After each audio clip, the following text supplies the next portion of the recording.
जी भाई, क्या बात है? बेगम साहिबा, खुदा का वास्ते मेरी कुछ मदद कर दें। 2 दिन से कुछ नहीं खाया। अगर कुछ घर में खाने का पड़ा वो ला के दे दे, मैं वो खा लूंगा। खाने को तो कुछ नहीं पड़ा, मगर तुम सब्र करो, मैं तुम्हें कुछ देती हूँ भूख मिटाने के लिए। बहुत मेहरबानी बेगम साहिबा, अल्लाह आपको बहुत दे। कैनात, दरवाजे में खड़ी क्या कर रही हो? कौन है वहाँ? कोई जरूरतमंद है बेचारा, भूख के मारे बुरा हाल है उसका। क्यों ना हम उसकी कुछ मदद कर दें? कोई जरूरत नहीं है इसकी, तुम जानती नहीं हो इन जैसे लोगों को। ये बड़े नौसरबाज होते हैं। चलो फौरन दरवाजा बंद करो और अंदर आओ, चोर होते हैं ये लोग।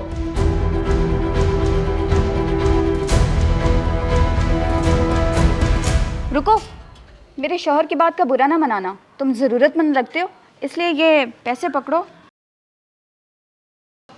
अल्लाह आपको इसका अजर दे। कैनात, बेशरम औरत, मैंने तुझे मना किया है फिर भी तूने उसे पैसे दे दिए। मेरी कोई हराम की कमाई है जो तू इस तरह लुटा रही है? क्या हो गया माजिद, आप गुस्सा क्यों कर रहे हैं? खैरात करने में भला क्या बुराई है? बल्कि खैरात करने से तो घर में बरकत आती है। मेरे सामने जुबान न चला। मैं सिर्फ इतना जानता हूँ कि तूने मेरा कहना नहीं माना। बड़ा शौक है ना तुझे हातिम ताई की औलाद बनने का, तो निकल अपने बाप के पास। मैं तुम्हें 3 तलाकें देता हूँ। क्या तलाक? इतना बड़ा फैसला करने से पहले कुछ तो खौफ खुदा करें। आप तो गुस्से में आप ही खो बैठे हैं। मैंने कोई गुनाह तो नहीं किया था। एक लफ्ज नहीं सुनना मैंने। चुपचाप अपना सामान बांध और निकल यहां से।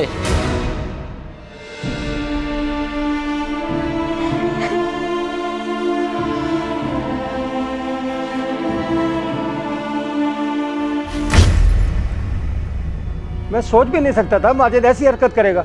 सिर्फ खैरात देने पर इतना बड़ा फैसला सुना दिया। मुझे बड़ा अफसोस हो रहा है उसकी इस सोच पर।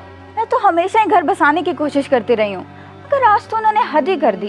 मैंने कोई गुनाह तो नहीं किया था जो उन्होंने ऐसा फैसला कर दिया। अब पता नहीं क्या होगा। तुम फिक्र न करो मेरी बेटी, मैं जाके बात करता हूँ और उससे पूछता हूँ कि उसने ऐसी हरकत क्यों की। उसकी जुर्रत कैसी हुई तुम्हें रुलाने की?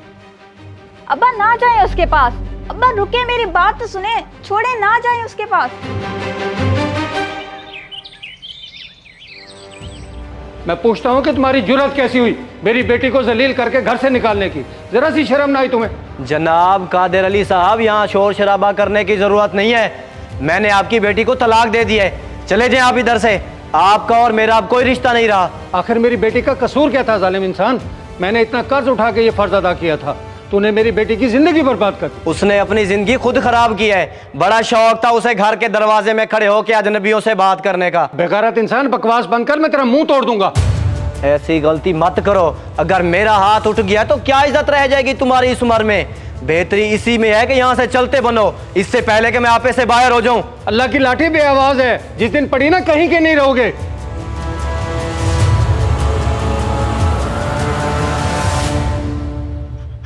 या अल्लाह, ये कैसी आजमाइश है? आज मेरी वजह से एक लड़की को तलाक हो गई। या अल्लाह, मैंने इन 4 पैसों के पीछे उस बेचारी का घर बर्बाद कर दिया। या अल्लाह मुझे माफ कर दे।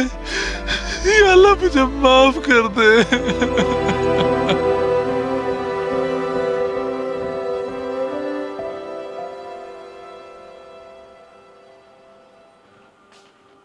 अब्बा आप आ गए?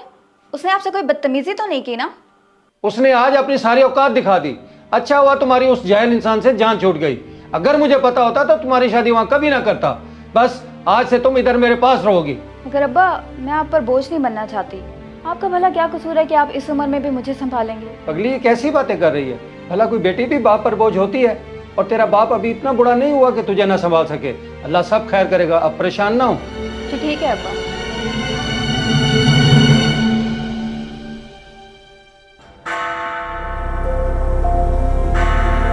बेटा, सब इंतजामात पूरे हैं ना? वो अभी आते ही होंगे। उम्मीद है तुम्हें ये रिश्ता पसंद आएगा। जी अब्बा, सब तैयार है। अब परेशान ना हो, जो नसीब में होगा वो मिल जाएगा। अल्लाह खैर करेगा।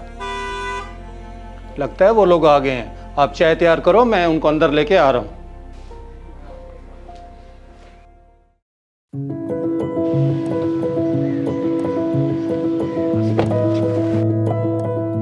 जनाब, मैंने कहीं आने में देर तो नहीं कर दी? नहीं नहीं, ऐसी कोई बात नहीं, आप वक्त पे आए हैं। आप अंदर चलें, बाकी बातें बैठ कर करते हैं।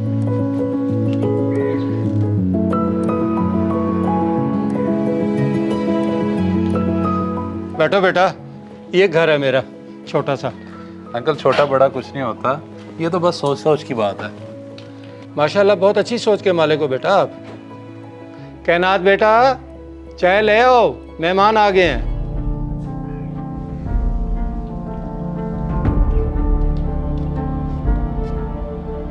लगता है आपने मुझे पहचान लिया है। मैं वही भिखारी हूँ जिसकी वजह से आपका घर टूटा था। तुम मेरा मतलब है आप, और ये सब कैसे? प्लीज बैठें। परेशान ना हो, मैं आपको सब बताता हूँ। उस दिन के बाद मैं बहुत पछताया। मैं हमेशा दुआएं किया करता था कि अल्लाह आपके साथ भला कर दे, लेकिन खुदा को तो कुछ और ही मंजूर था।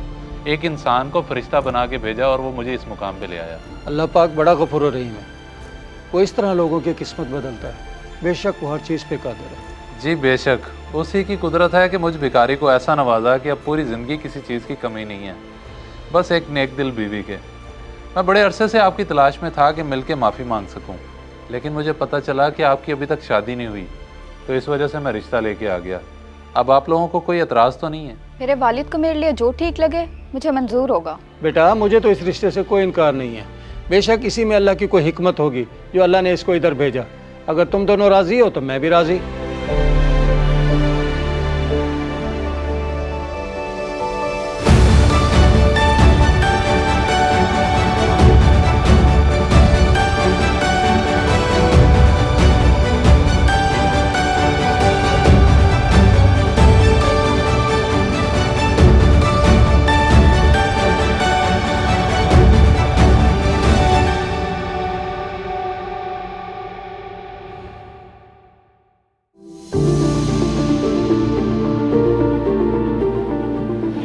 अल्लाह के नाम पे कुछ मदद कर दे, मैं 2 दिन से भूखा हूँ, कुछ नहीं खाया।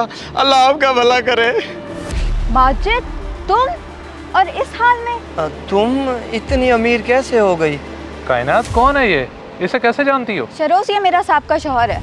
लेकिन माजिद, तुम्हारी ये हालत कैसे हुई? तुम्हारे जाने के बाद मुझे मेरे किए की सज़ा मिलना शुरू हो गई। घर से बरकत ही उठ गई, मेरे नुकसान होना शुरू हो गए और ऐसा ऐसा करके सब बर्बाद हो गया। मैं इस हालत में पहुंच गया।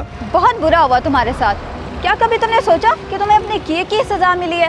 ये तकब्बुर का अंजाम ही तो है। गौर से देखो इनकी तरफ, ये वही भिखारी है जो उस दिन दरवाजे पर आया था और अल्लाह ने इसे तुमसे भी ऊंची जगह पहुंचा दिया।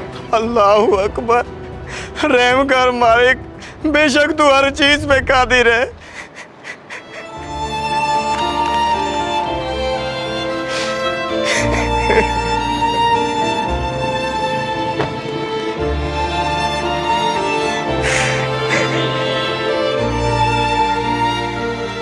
इस वीडियो को सदका जारिया समझकर जरूर शेयर करें।